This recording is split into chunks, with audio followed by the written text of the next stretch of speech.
All right, so get this. We're going on a deep dive into something pretty unexpected. It's rats and rising temperatures.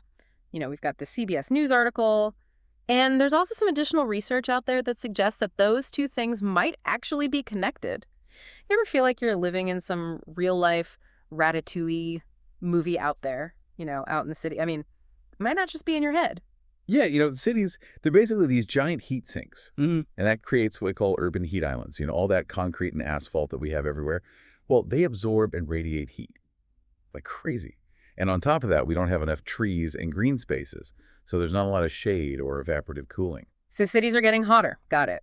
But how does that lead to more rats? Like literally, how do we get more rats because of warmer cities? Well, first of all, when the temperature is warmer, rats can spend more time looking for food. Hmm. Milder winters and longer summers mean they don't have to spend as much time hiding in their burrows. And that means they get to spend more time well-being rats. So it's kind of like climate change is giving them like a VIP pass to this all-you-can-eat buffet in the city, which is kind of scary when you think about it. So what does this population boom actually mean for all of us? Well, the consequences are actually pretty serious. More rats mean more chances of damage to our infrastructure. Like think about nod pipes, chewed wiring, all of that. They can also really mess with ecosystems, competing with native species, and even potentially spreading diseases. And speaking of diseases, the article mentions that rats can carry like over 50 different kinds of pathogens. That's like a walking biohazard. Exactly. And trying to control these populations isn't easy or cheap. In the U.S., we're looking at about $500 million each year just to try and control rats. $500 million. Wow. I mean, you'd think that we'd be able to like really get rid of the problem with that much money. I even remember reading about New York City. They hired a rat czar back in 2023 to deal with this. And they're still fighting the rats, which tells you just how tough this problem is. Rats are incredibly intelligent creatures. They figure out how to avoid traps and poisons, and they reproduce like crazy. A female rat can have multiple litters a year with up to a dozen baby rats each time. So it's like this never-ending game of cat and mouse, literally. What can cities actually do to like win this war on rats, as the article calls it? The research points to a two-pronged approach. First, we need cities to really invest in pest management. More funding, more people, more resources dedicated to controlling them. Makes sense. But is just throwing money at the problem always going to work? That's where the second part of the strategy comes in. It's called Integrated Pest Management, or IPM for short. IPM. Okay, so what is that exactly? It's kind of a bigger picture approach. You're trying to get rid of the things that attract rats in the first place, like making sure garbage is secure, reducing clutter where they might want to nest, basically making their life a lot harder. So it's about combining those like in-the-moment control measures, like traps and poisons, with ways to prevent them from coming in the first place. Sounds like a much better plan for the long term. You got it. If we can figure out how to make cities less attractive to rats, we can get a lot closer to managing their populations. It's not just about reacting when they show up. It's about stopping them from getting there in the first place. This whole rat situation, it's a lot more complicated than I think most people would ever imagine. We've covered a ton already. But I gotta ask, if climate change keeps making things hotter, are we just gonna end up living in a world that's completely overrun by rats? That's something that a lot of researchers are trying to figure out. And while the usual methods like traps and poisons are still important, we might have to get a little bit more creative. There's a lot of interest in finding totally new solutions these days. Okay, I'm listening. What kind of new solutions are we talking about? One thing people are looking into is using natural predators, like owls or snakes, to control the rat population. Another idea that's pretty interesting is something called birth control for rats.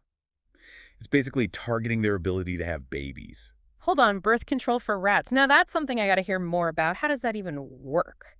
It's similar to those programs where they spay and neuter feral cats.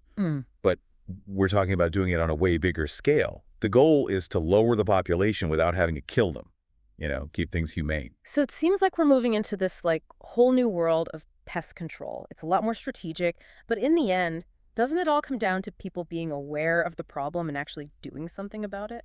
Definitely. Individual actions can actually make a big difference.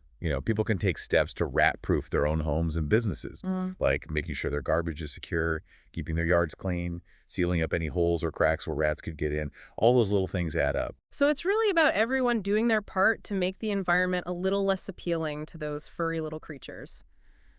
Speaking of understanding rats, I know we've talked a lot about the bad stuff, But are there any good things about having them around? That's a question people don't often think about.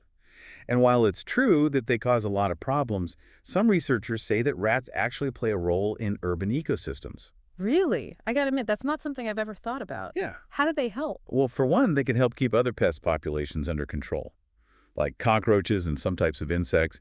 And believe it or not, their digging actually aerates the soil and helps with nutrient cycling. Huh. So maybe rats aren't all bad after all. Not necessarily. I think the main point is that every species has a role to play in the ecosystem. The challenge for us is finding that balance, where humans and wildlife can coexist without hurting each other. That makes a lot of sense. It's about figuring out how to manage these populations in a way that's responsible and sustainable. This deep dive has given me so much to think about. Before we wrap up, is there anything else our listeners should keep in mind? I think the most important thing is to remember that we can't just ignore this problem, especially with temperatures going up. We need to invest in research, put those control measures into action, and most importantly, work together to make our cities healthier and more resilient. Absolutely. It's not just about getting rid of something annoying. It's about protecting our communities and making sure we have a sustainable future. And hey, maybe we can even learn a thing or two from these little guys along the way. Exactly. Their ability to adapt and survive can teach us a lot about how to deal with the changing world. So, to everyone listening, next time you see a rat running down the street, remember, there's a lot more to that story than you might think. It's a reminder of the challenges we face in a world that's getting warmer, but it's also a reminder of nature's incredible ability to adapt and survive. If rising temperatures continue to favor rat populations, what new and creative solutions can we come up with to manage this challenge and protect our cities? It's a question that needs our attention and our best ideas. A huge thank you to everyone for joining us on this deep dive. We hope you learned something new and maybe even started to appreciate those city-dwelling rats a little bit. And hey, watch your step out there. Yeah. It's kind of funny when you think about it. We always think of rats as these like really simple creatures, but they're actually amazingly adaptable. I mean, they've been living and thriving in cities for like hundreds of years. What can we learn from all that? Like how they just never give up. Oh, definitely. Yeah, I think their ability to just make things work is pretty incredible. They can find food and shelter anywhere, no matter how tough things get, and they're always learning and changing their behavior to survive. It's almost like they're living proof that you can do more than just survive. You can actually thrive. it makes you wonder if they can make it in a concrete jungle. What does that say about us? Like about our own ability to be creative and solve these really complicated problems in our cities? Yeah, that's a good point. Maybe we need to tap into a little bit of that rat-like ingenuity to deal with all these issues that keep popping up in our cities. Hmm, I mean, we've got the brains, the tech, and the resources. It's just a matter of using them in a smart way. totally. And who knows, maybe by studying these creatures and figuring out how they do things, we can actually get some ideas for how to make our cities better places for both people and wildlife. Like a more peaceful and sustainable environment. I think that's the ultimate goal, right? To find that balance where we can all exist together and thrive.